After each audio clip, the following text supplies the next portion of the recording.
Hey everybody, my name is Michael Bautista, and I play in a band called Legends and Deeds. And today I'm going to talk about the guitar that I use on every single Legends and Deeds recording. And it's hands down the best guitar that I've ever bought in my entire life. And here it is. This is the Jackson PC1, the Phil Collen of Def Leppard signature guitar. And like I said before, this is literally the best guitar that I've ever played in my entire life. One day I just decided, you know what, I'm gonna bite the bullet, I'm going to splurge. And as soon as I opened the case, I knew this guitar was magic.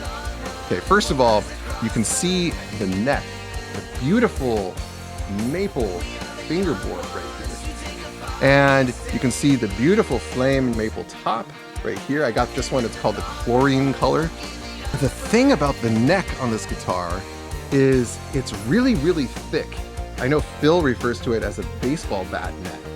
Normally I had been used to playing guitars with thinner necks, and so I was a little bit skeptical, but I'm telling you, when I started playing this, it just has the perfect feel for your left hand. Like your left hand fits in the pocket.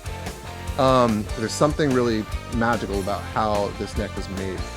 Also, I don't know if it's just how this particular guitar was set up, but the way the strings feel in terms of their tension on the neck, everything just sits right. There are some special features on this guitar. You'll see we have the typical 5-way selector switch down here, and we have the Floyd Rose tremolo.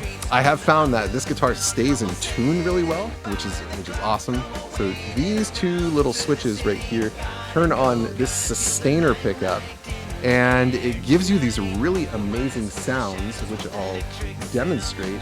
It just lets the sound ring forever, and one of the switches takes your sustained sound and turns it into a higher harmonic. That's just really, really cool for lead guitar and soloing. Phil, if you ever see this, I just want to say thank you so much. I've been a fan of Def Leppard since I was a kid, and this guitar is freaking amazing.